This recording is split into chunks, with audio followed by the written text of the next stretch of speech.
ನಮಸ್ಕಾರ ಸ್ನೇಹಿತರೆ, ನಮ್ಮ ನಂಬಿಕೆಗೆ ಸ್ವಾಗತ ಸುಸ್ವಾಗತ. ಸ್ನೇಹಿತರೆ, ಚಾಣಕ್ಯ ನೀತಿಯ 2ನೇ ಎಪಿಸೋಡ್ನಲ್ಲಿ ಚಾಣಕ್ಯನ ವಾಕ್ಯವೇನು ಅನ್ನೋದನ್ನು ಇವತ್ತಿನ ಎಪಿಸೋಡ್ನಲ್ಲಿ ತಿಳಿತಾ ಹೋಗೋಣ. ಅದಕ್ಕೂ ಮುನ್ನ ನಮ್ಮ ನಂಬಿಕೆಗೆ ನಿಮ್ಮ ಬೆಂಬಲವಿರಲಿ. ಸ್ನೇಹಿತರೆ, ಮನಸ್ಸಿನಿಂದ ಯೋಚಿಸಿದ ಕಾರ್ಯವನ್ನು ವಾಣಿಯಿಂದ ಪ್ರಕಟಿಸದೆ ಉತ್ತಮ ರೂಪದಲ್ಲಿ ಫಲಿಸಲು ಯೋಚಿಸಬೇಕಂತೆ. ಮೌನವಾಗಿದ್ದು ಅದನ್ನು ಕಾರ್ಯರೂಪಕ್ಕೆ ತರಬೇಕು. ಸುಳ್ಳು ಹೇಳೋದು, ಸಾಹಸ ಕಾರ್ಯಗಳಲ್ಲಿ ಕೈ ಹಾಕೋದು, ಮೋಹಿಸುವ ಸ್ವಭಾವ, ಮೂರ್ಖತೆ, ದುರಾಸೆ, ಶುಚಿತ್ವ ಇಲ್ಲದಿರುವಿಕೆ, ನಿರ್ದಯತೆ ಇವು ಸ್ತ್ರೀಯರ ಸ್ವಭಾವ ಸಹಜವಾದ ಗುಣಗಳು. ಆಚಾರ್ಯರು ಸ್ತ್ರೀಯರ ಬಗ್ಗೆ ಕಾಠಿಣ್ಯವನ್ನು ವ್ಯಕ್ತಪಡಿಸುವುದನ್ನು ಈ ಕೃತಿಯಲ್ಲಿ ಕಾಣ್ತೇವೆ. ಅದು ಅವರ ಕಾಲದ ವಿಶ್ಲೇಷಣೆ ಅಥವಾ ಅವರ ಅನುಭವದ ಪರಿಣಾಮವಿರಬಹುದು. ಮೇಲೆ ಹೇಳಿರುವ ಸ್ವಭಾವಗಳು ಮನುಷ್ಯರಲ್ಲಿ ಸಹಜವಾಗಿ ಕಂಡುಬರ್ತವೆ ಹೊರತು ಸ್ತ್ರೀಯರಲ್ಲಿ ಮಾತ್ರವಲ್ಲ. ಸ್ತ್ರೀ ಪುರುಷರಿಬ್ಬರಲ್ಲಿಯೂ ಒಳ್ಳೆಯ ಗುಣವಂತರು ಮತ್ತು ಕೆಟ್ಟವರೂ ಇರುವುದು ಸಾಧ್ಯ. ಇನ್ನು ತಿನ್ನಲು ಯೋಗ್ಯವಾದ ಉತ್ತಮವಾದ ಪದಾರ್ಥಗಳು, ಅವುಗಳನ್ನು ತಿಂದು ಅರಗಿಸಿಕೊಳ್ಳುವ ಶಕ್ತಿ, ಸ್ತ್ರೀಯರೊಡನೆ ಸಂಭೋಗ ಶಕ್ತಿ, ಅದಕ್ಕೆ ತಕ್ಕಂತೆ ಶ್ರೇಷ್ಠವಾದ ಯುವತಿಯರು, ಬೇಕಾದಷ್ಟು ಐಶ್ವರ್ಯ ಮತ್ತು ಅದನ್ನು ದಾನ ಮಾಡುವ ಶಕ್ತಿ ಇವು ಅಲ್ಪ ತಪಸ್ಸಿನಿಂದ ದೊರೆಯತಕ್ಕವುಗಳಲ್ಲ. ಕೆಲವರಿಗೆ ಬೇಕಾದಷ್ಟು ಭೋಜನ ದ್ರವ್ಯಗಳು ಲಭ್ಯವಾಗ್ತವೆ, ಆದರೆ ಅವುಗಳನ್ನು ತಿಂದು ಜೀರ್ಣಿಸಿಕೊಳ್ಳುವ ಶಕ್ತಿಯೇ ಇರುವುದಿಲ್ಲ. ಮತ್ತೆ ಕೆಲವರಿಗೆ ಒಳ್ಳೆಯ ಜೀರ್ಣಶಕ್ತಿ ಇದ್ದರೂ ಅದಕ್ಕೆ ತಕ್ಕಷ್ಟು ಭೋಜ್ಯ ಪದಾರ್ಥಗಳು ಸಿಕ್ಕುವುದಿಲ್ಲ. ಸುಂದರಿಯಾದ ಸ್ತ್ರೀಯರ ವಿಷಯದಲ್ಲಿಯೂ ಹೀಗೆಯೇ ಆಗಬಹುದು. ಧನಿಕರಾದವರು ಜಿಪುಣರಾಗಿರುವುದೇ ಹೆಚ್ಚು. ದಾನ ಮಾಡಬೇಕೆಂಬ ಮನಸ್ಸುಳ್ಳವರ ಬಳಿ ಸಾಕಷ್ಟು ಹಣವೇ ಇರುವುದಿಲ್ಲ. ಇವೆಲ್ಲವೂ ಒಬ್ಬನಲ್ಲಿಯೇ ಕೂಡಬೇಕಾದ್ರೆ ಪೂರ್ವಜನ್ಮದ ಸುಕೃತವಿರಬೇಕು ಎನ್ನುತ್ತಾರೆ ಚಾಣಕ್ಯ. ಯಾರ ಮಗ ತಂದೆಗೆ ಅಧೀನನಾಗಿ ಅವನ ಮಾತಿನಂತೆಯೇ ನಡೆಯುವನೋ, ಯಾರ ಪತ್ನಿಯು ಪತಿಯ ಮನಸ್ಸನ್ನು ಅರಿತು ನಡೆಯುತ್ತಾಳೆಯೋ, ಯಾರು ತನ್ನಲ್ಲಿರುವ ಸಂಪತ್ತಿನಿಂದಲೇ ತೃಪ್ತನಾಗುತ್ತಾನೋ ಅವನಿಗೆ ಈ ಭೂಲೋಕವೇ ಸ್ವರ್ಗಮಯವಾಗುವುದು. ಸಾಮಾನ್ಯವಾಗಿ ಮಕ್ಕಳು ಪ್ರಾಪ್ತ ವಯಸ್ಕರಾದ ಕೂಡಲೇ ತಮ್ಮ ಇಚ್ಛೆಯಂತೆ ನಡೆಯಲು ಬಯಸ್ತಾರೆ. ಅವರಿಗೆ ತಂದೆಯ ಮಾತಿನ ಮೇಲೆ ಲಕ್ಷ್ಯವಿರೋದಿಲ್ಲ. ಮಾತಾ ಪಿತೃಗಳಿಗೆ ವಿಧೇಯನಾದ ಪುತ್ರನನ್ನ ಪಡೆದವನು ನಿಜಕ್ಕೂ ಭಾಗ್ಯವಂತ. ಪತಿಯ ಚಿತ್ತವನ್ನು ಅನುಸರಿಸಿ ನಡೆಯುವ ಪತ್ನಿಯು ಮನೆಯನ್ನ ಸ್ವರ್ಗ ಸಮವಾಗಿಸ್ತಾಳೆ. ಆದ್ದರಿಂದಲೇ ಗೃಹಿಣಿ ಗೃಹ ಮುಚ್ಯತೆ ಎಂಬ ಮಾತು ಬಂದಿರುವುದು. ಇವೆರಡೂ ಇರುವುದರ ಜೊತೆಗೆ ಮನುಷ್ಯನು ತನಗೆ ಇರುವ ಆದಾಯದಿಂದ ತೃಪ್ತಿಯ ಜೀವನವನ್ನು ನಡೆಸುವಂತಾದರೆ ಅವನಿಗೆ ಸ್ವರ್ಗ ಬೇರೆ ಬೇಕಿಲ್ಲ. ಬೆಚ್ಚನೆಯ ಮನೆಯಾಗಿ ವೆಚ್ಚಕ್ಕೆ ಹೊನ್ನಾಗಿ ಇಚ್ಛೆಯ ಸತಿಯಾಗೆ ಸ್ವರ್ಗಕ್ಕೆ ಕಿಚ್ಚು ಹಚ್ಚೆಂದ ಸರ್ವಜ್ಞ ಎಂದು ಸರ್ವಜ್ಞ ಕವಿ ಹಾಡಿದ್ದಾನೆ. ಯಾರು ತಂದೆಯಲ್ಲಿ ಭಕ್ತಿಯನ್ನ ಉಳ್ಳವರಾಗಿರುತ್ತಾರೋ ಅವರೇ ನಿಜವಾದ ಪುತ್ರರು. ಯಾರು ಅವರನ್ನ ಪ್ರೀತಿಯಿಂದ ಸಲಹುತ್ತಾನೋ ಅವನೇ ತಂದೆ. ಯಾರಲ್ಲಿ ವಿಶ್ವಾಸವಿಡಬಹುದೋ ಅವನೇ ಒಳ್ಳೆಯ ಮಿತ್ರ. ಯಾರಿಂದ ಶಾಂತಿ, ನೆಮ್ಮದಿ ಮತ್ತು ಆನಂದ ದೊರೆಯುತ್ತದೆಯೋ ಅವಳೇ ನಿಜವಾದ ಪತ್ನಿ. ಮನೆಯಲ್ಲಿ ಶಾಂತಿ ಮತ್ತು ಆನಂದವಿರಬೇಕಾದ್ರೆ ಮಕ್ಕಳು ತಂದೆಯ ಮಾತುಗಳನ್ನು ಪಾಲಿಸಬೇಕು. ತಂದೆಯು ಅವರನ್ನ ಪ್ರೀತಿಯಿಂದ ಪಾಲಿಸುತ್ತಾ ಅವರ ಬೇಕು ಬೇಡಗಳನ್ನು ಗಮನಿಸಬೇಕು. ಇದರ ಜೊತೆ ವಿಶ್ವಾಸ ಪಾತ್ರರಾದ ಮಿತ್ರರಿದ್ದರೆ ಮತ್ತು ಪತಿವ್ರತೆಯಾದ ಮಡದಿ ಇದ್ದರೆ ಅಂತಹ ಮನೆ ಶಾಂತಿಯ ತವರೂರಾಗುತ್ತೆ. ಕೆಲವರು ಮಿತ್ರರಂತಿದ್ದು ಎದುರಿಗೆ ಬಹಳ ಪ್ರಿಯವಾಗಿ ಮಾತನಾಡ್ತಾರೆ, ಹಿಂದಿನಿಂದ ಕೆಲಸಗಳಿಗೆ ತೊಂದರೆಯನ್ನುಂಟು ಮಾಡ್ತಾರೆ. ಅಂತಹ ಮಿತ್ರರು ಮೇಲೆ ಮಾತ್ರ ಹಾಲು ಮತ್ತು ಒಳಗೆ ವಿಷ ತುಂಬಿರುವ ಗಡಿಗೆಗೆ ಸಮಾನರು. ಅಂತಹ ಮಿತ್ರರನ್ನ ಕೂಡಲೇ ಬಿಡಬೇಕು ಎನ್ನುತ್ತಾರೆ ಚಾಣಕ್ಯ. ಪ್ರತ್ಯಕ್ಷದಲ್ಲಿ ಹಿತರಂತೆ ವರ್ತಿಸಿ ಬೆನ್ನಿಗೆ ಚೂರಿ ಹಾಕುವ ಕೆಲಸ ಮಾಡುವ ಜನರು ಬಹಳ ಅಪಾಯಕಾರಿಯಾದವರು. ಅವರನ್ನ ಸ್ವಲ್ಪವೂ ನಂಬಬಾರದು. ಗಡಿಗೆಯಲ್ಲಿ ಮೇಲೆ ಮಾತ್ರ ಹಾಲು ತುಂಬಿಸಿದರೆ ಒಳಗಿರುವ ವಿಷ ಗೊತ್ತಾಗುವುದಿಲ್ಲ. ಅದನ್ನ ಪರೀಕ್ಷೆ ಮಾಡಿಯೇ ತಿಳಿಯಬೇಕು. ಮಿತ್ರರನ್ನು ಹಾಗೆ ಪರೀಕ್ಷೆ ಮಾಡಿ ಸ್ವೀಕರಿಸಬೇಕು ಎನ್ನುತ್ತಾರೆ ಚಾಣಕ್ಯ. ನಿಜವಾದ ಮಿತ್ರನಲ್ಲದವನಲ್ಲಿ ವಿಶ್ವಾಸವನ್ನ ಇಡಬಾರದು. ಮಿತ್ರನಾದವನಲ್ಲಿಯೂ ಅತಿಯಾದ ವಿಶ್ವಾಸವನ್ನ ಇಟ್ಟು ತಮ್ಮ ರಹಸ್ಯಗಳೆಲ್ಲವನ್ನು ಅವನಿಗೆ ಹೇಳಿಬಿಡಬಾರದು. ಅಂತಹ ಮಿತ್ರನು ಮುಂದೆ ಯಾವುದಾದರೂ ಸಂದರ್ಭದಲ್ಲಿ ಕೋಪಗೊಂಡರೆ ತನಗೆ ತಿಳಿದ ರಹಸ್ಯಗಳೆಲ್ಲವನ್ನ ಪ್ರಕಾಶಪಡಿಸಿ ಗೆಳೆಯನನ್ನ ಅವಮಾನ ಮತ್ತು ಹಿಂಸೆಗೆ ಗುರಿಪಡಿಸ್ತಾನೆ. ಒಂದು ಕೆಲಸವನ್ನ ಮಾಡಬೇಕೆಂದು ಯೋಚಿಸಿದರೆ ಕೆಲಸವಾಗುವ ಮೊದಲೇ ಅದನ್ನ ಎಲ್ಲರಲ್ಲಿಯೂ ಹೇಳಿಕೊಂಡು ಬರಬಾರದು. ಕೆಲಸಕ್ಕೆ ಬೇಕಾದ ಮಂತ್ರಾಲೋಚನೆ, ಸಲಹೆಗಳನ್ನು ಪಡಿಬೇಕು. ಆದರೆ ರಹಸ್ಯವನ್ನ ಹೊರಗೆಡಹಬಾರದು. ಸರಿಯಾದ ಸಲಹೆಗಳನ್ನು ವಿಚಾರ ಮಾಡಿ ಕೆಲಸದಲ್ಲಿ ಯೋಚಿಸಿ ಕಾರ್ಯಸಿದ್ಧಿಯನ್ನ ಪಡಿಬೇಕು. ಒಂದು ಕೆಲಸವನ್ನ ಮಾಡಬೇಕಾದ್ರೆ ಅದರ ಬಗ್ಗೆ ಮನಸ್ಸಿನಲ್ಲಿ ವಿಚಾರ ಮಾಡುತ್ತೇವೆ. ಆ ಘಟ್ಟದಲ್ಲಿಯೇ ಅದನ್ನ ಬಹಿರಂಗಪಡಿಸಿದರೆ ಕೆಲಸಕ್ಕೆ ಅಡ್ಡಿಯನ್ನ ಮಾಡುವವರು, ಮನಬಂದಂತೆ ಸಲಹೆ ಕೊಡುವವರು ಮುಂತಾದವರಿಗೆ ಅನುಕೂಲವಾಗುತ್ತೆ. ಉದ್ದೇಶವನ್ನ ಮನಸ್ಸಿನಲ್ಲಿಯೇ ಇಟ್ಟುಕೊಂಡು ಸರಿಯಾದವರಲ್ಲಿ ಮಂತ್ರಾಲೋಚನೆ ಮಾಡಿ ಸಮಯಕ್ಕೆ ತಕ್ಕಂತೆ ಉತ್ತಮ ಸಲಹೆಗಳನ್ನ ಕಾರ್ಯದಲ್ಲಿ ಯೋಚಿಸಿದರೆ ಉತ್ತಮ ಫಲಿತಾಂಶವನ್ನ ಪಡೆಯಬಹುದು ಎನ್ನುವುದು ಚಾಣಕ್ಯನ ನೀತಿ. ಮೂರ್ಖನಾಗಿರುವುದು ಬಹಳ ಕಷ್ಟದ ವಿಷಯ. ಯೌವನದಲ್ಲಿ ಯುಕ್ತ ವಿವೇಚನೆ ಇಲ್ಲವಾಗಿ ಅದು ಮನುಷ್ಯನ ಜೀವನದ ಕಷ್ಟದ ಕಾಲವಾಗತ್ತೆ. ಇನ್ನೊಬ್ಬರ ಮನೆಯಲ್ಲಿ ವಾಸ ಮಾಡುವುದಂತೂ ಅತ್ಯಂತ ಕಠಿಣವಾದದ್ದು. ಮೂರ್ಖತನವೆಂಬುದು ಅತ್ಯಂತ ಕಷ್ಟದ ಅವಸ್ಥೆ.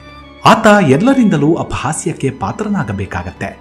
ಯೌವನದ ದಿನಗಳಲ್ಲಿಯೂ ವಿಪರೀತ ಶಕ್ತಿ ಮತ್ತು ಉತ್ಸಾಹ ಇರುವುದರಿಂದ ಜನರು ಪೂರ್ವಾಪರ ವಿವೇಚನೆ ಇಲ್ಲದೆ ಕೆಲಸಗಳಿಗೆ ಕೈ ಹಾಕ್ತಾರೆ. ಆದ್ದರಿಂದ ಯೌವನವೆಂಬುದು ಕಷ್ಟದ ಕಾಲ. ಇವೆರಡಕ್ಕಿಂತಲೂ ಕಠಿಣವಾದುದೆಂದರೆ ಇನ್ನೊಬ್ಬರ ಮನೆಯಲ್ಲಿ ವಾಸ ಮಾಡಬೇಕಾದ ಸ್ಥಿತಿ. ಅಲ್ಲಿ ಸ್ವಾತಂತ್ರ್ಯವಾಗಲಿ, ಪ್ರೀತಿಯ ವಾತಾವರಣವಾಗಲಿ, ಮನೆಯವರಿಗೆ ಗೌರವವಾಗಲಿ ಇರೋದಿಲ್ಲ. ಅಂತಹ ಕಡೆ ಇರುವುದು ಮುಳ್ಳಿನ ಮೇಲೆ ಇದ್ದಂತೆ ಎನ್ನುತ್ತಾನೆ ಚಾಣಕ್ಯ. ಪ್ರತಿ ಪರ್ವತದಲ್ಲಿಯೂ ಮಾಣಿಕ್ಯವು ದೊರಕೋದಿಲ್ಲ.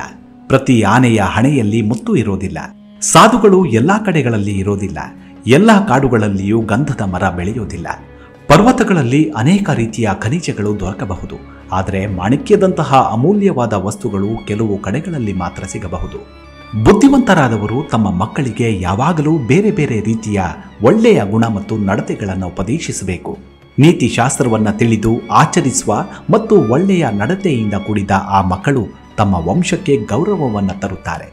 ಮಕ್ಕಳಿಗೆ ಚಿಕ್ಕ ವಯಸ್ಸಿನಲ್ಲಿ ತಂದೆ ತಾಯಿಗಳು ಒಳ್ಳೆಯ ನಡತೆಯನ್ನು ಕಲಿಸಿಕೊಡಬೇಕು. ಈ ರೀತಿ ಉತ್ತಮವಾದ ಶೀಲ ಮತ್ತು ನೀತಿಯನ್ನ ರೂಢಿಸಿಕೊಂಡ ಮಕ್ಕಳು ಮುಂದೆ ಸತ್ಪ್ರಜೆಗಳಾಗಿ ಎಲ್ಲರಿಂದಲೂ ಗೌರವಕ್ಕೆ ಪಾತ್ರರಾಗ್ತಾರೆ. ಅಂತಹ ಮಕ್ಕಳಿಂದ ಕುಲವು ಕೀರ್ತಿ ಸಂಪನ್ನವಾಗುತ್ತೆ. ಯಾವ ತಂದೆ ತಾಯಿಗಳು ಮಕ್ಕಳಿಗೆ ಸರಿಯಾದ ವಿದ್ಯಾಭ್ಯಾಸವನ್ನು ಕೊಡಿಸುವುದಿಲ್ಲವೋ ಅಂತಹ ತಂದೆ ತಾಯಿಯರೇ ಆ ಮಕ್ಕಳಿಗೆ ಶತ್ರುಗಳು. ಸರಿಯಾದ ಶಿಕ್ಷಣವಿಲ್ಲದ ಆ ಮಕ್ಕಳು ಹಂಸಗಳ ಮಧ್ಯೆ ಇರುವ ಬಕಪಕ್ಷಿಯ ಹಾಗೆ ವಿದ್ವಾಂಸರು ಇರುವ ಸಭೆಗಳಲ್ಲಿ ಶೋಭಿಸುವುದಿಲ್ಲ. ಪತ್ನಿಯ ವಿಯೋಗ, ಸಜ್ಜನರಲ್ಲಿ ಅಪಮಾನ, ಸಾಲದ ಹೊರೆ, ದುಷ್ಟನಾದ ರಾಜನ ಸೇವೆ, ಬಡತನ, ಸಮಾನರಿಲ್ಲದ ಸಭೆ ಇವೆಲ್ಲವೂ ಬೆಂಕಿಯಲ್ಲದಿದ್ದರೂ ಬೆಂಕಿಯಂತೆ ಶರೀರವನ್ನೇ ಸುಡುತ್ತವೆ.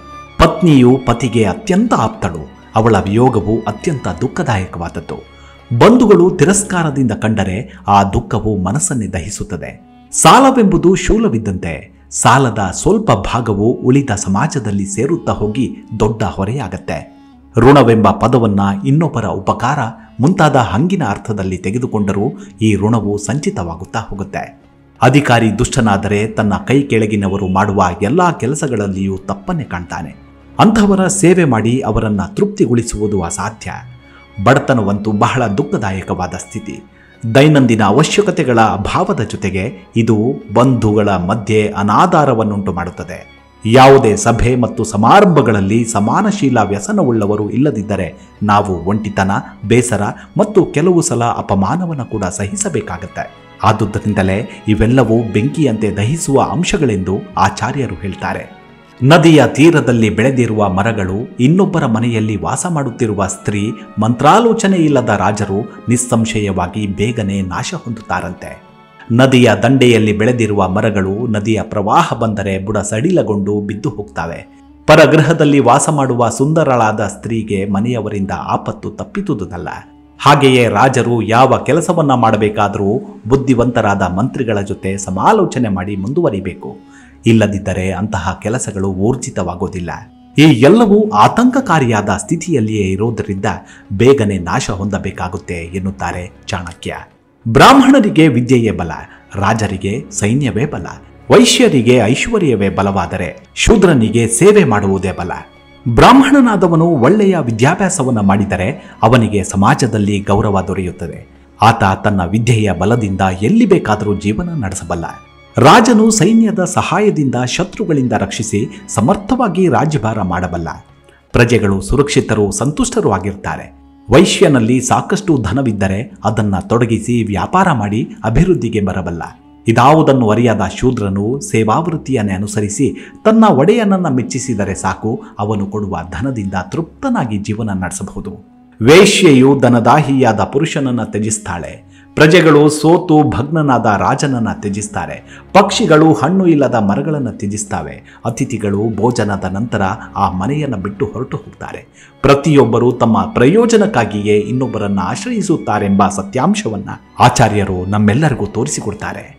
ದುರ್ಜನನು ದುಷ್ಟವಾದ ಆಚಾರ, ಕೆಟ್ಟದಾದ ಅದೃಷ್ಟ ಮತ್ತು ದುಷ್ಟವಾದ ವಾಸಸ್ಥಾನಗಳನ್ನು ಹೊಂದಿರ್ತಾನಂತೆ. ಇಂಥವನೊಂದಿಗೆ ಸ್ನೇಹವನ್ನ ಮಾಡಿದ ಮನುಷ್ಯನು ಬೇಗನೆ ನಾಶ ಹೊಂದುತ್ತಾನೆ ಎನ್ನುತ್ತಾರೆ ಆಚಾರ್ಯರು. ದುಷ್ಟನಾದವನ ಆಚಾರ, ವ್ಯವಹಾರ, ವಾಸಸ್ಥಾನ ಮುಂತಾದವುಗಳೆಲ್ಲವೂ ಅವನಿಗೆ ತಕ್ಕಂತೆ ಕ್ರೂರವಾಗಿರ್ತಾವಂತೆ. ಅಂತಹ ಜನರೊಂದಿಗೆ ಮೈತ್ರಿ ಉಂಟಾದರೆ ಕ್ರಮವಾಗಿ ಅವನಲ್ಲಿಯೂ ಅಕ್ರಮ ವ್ಯವಹಾರಗಳು ಪ್ರಚೋದಿತವಾಗ್ತವೆ. ಇದರಿಂದ ಆತ ಶೀಘ್ರವಾಗಿ ನಾಶ ಹೊಂದುತ್ತಾನೆ. ಸಮಾನವಾದ ಶೀಲ, ಸ್ವಭಾವ, ಅಂತಸ್ತು ಇರುವವರಲ್ಲಿ ಉಂಟಾಗುವ ಗೆಳೆತನವು ಶೋಭೆಯನ್ನು ತರುತ್ತವೆ. ರಾಜನ ಸೇವೆಯು ಒಳಿತನ ಉಂಟು ಮಾಡುತ್ತೆ. ಅನೇಕ ರೀತಿಯ ವ್ಯವಹಾರಗಳಲ್ಲಿ ವ್ಯಾಪಾರವು ಉತ್ತಮವಾದ ಕಾಯಕ. ಹಾಗೆ ಉತ್ತಮಳಾದ ಸ್ತ್ರೀಯು ಮನೆಗೆ ಶೋಭೆಯನ್ನುಂಟು ಮಾಡ್ತಾಳೆ. ನಮಗಿಂತ ಉತ್ತಮರಾದವರಲ್ಲಿ ಅಥವಾ ಕೀಳಾದವರಲ್ಲಿ ಮಾಡಿದ ಸ್ನೇಹವು ಊರ್ಜಿತವಾಗುವುದಿಲ್ಲ. ಸಮಾನಶೀಲ ವ್ಯಸನನೇಷು ಸಖ್ಯಂ ಎಂದು ನೀತಿವಾಕ್ಯವಿದೆ. ರಾಜನ ಸೇವೆಯಿಂದ ಜೀವನ ಮಾಡಬೇಕಾದ ಸನ್ನಿವೇಶವು ಒದಗಿದರೆ ಲಾಭದಾಯಕವಾಗುತ್ತೆ. ರಾಜನು ಸೇವೆಗೆ ಅರ್ಹನಾದುದರಿಂದ ಅವನ ಸೇವೆಯು ಹೀನವೆನಿಸುವುದಿಲ್ಲ ಎನ್ನುತ್ತಾರೆ ಆಚಾರ್ಯರು. ಸ್ವಂತವಾದ ಉದ್ದಿಮೆ ವ್ಯವಹಾರಗಳನ್ನು ನಡೆಸುವುದಾದರೆ ವ್ಯಾಪಾರವು ಉತ್ತಮವಾದುದೆಂದು ಆಚಾರ್ಯರ ಅಭಿಪ್ರಾಯ. ಉತ್ತಮಳಾದ ಸ್ತ್ರೀಯು ಮನೆಗೆ ಶೋಭೆಯೇ ಹೊರತು ಉಳಿದ ಯಾವುದೇ ಅಲಂಕಾರ ಐಶ್ವರ್ಯಗಳಲ್ಲ. ಗೃಹಿಣಿ ಗೃಹ ಮುಚ್ಯತೆ ಎಂಬ ಉಕ್ತಿಯು ಪ್ರಸಿದ್ಧವಾದದ್ದು. ಹೀಗೆ ಆಚಾರ್ಯರು ತಮ್ಮ 2ನೇ ಅಧ್ಯಾಯದಲ್ಲಿ ಜನತೆಗೆ ನೀತಿ ಬೋಧಿಸ್ತಾರೆ. ನಿಜಕ್ಕೂ ಇಂದಿನ ಬದುಕಿಗೆ ಅರ್ಥಗರ್ಭಿತವಾದ ವಾಕ್ಯವನ್ನೇ ಚಾಣಕ್ಯರು ನೀಡಿರುವುದು ನಿಜಕ್ಕೂ ಅತ್ಯುತ್ತಮವಾದದ್ದು. ಮುಂದಿನ ಎಪಿಸೋಡ್ನಲ್ಲಿ ಮತ್ತೊಂದು ಅಧ್ಯಾಯದ ಕುರಿತಾಗಿ ತಿಳಿಯುತ್ತಾ ಹೋಗೋಣ. ಅಲ್ಲಿವರೆಗೂ ನಿಮ್ಮ ಆರೋಗ್ಯದ ಕಡೆ ಗಮನವಿರಲಿ. Take care. ನಮಸ್ಕಾರ.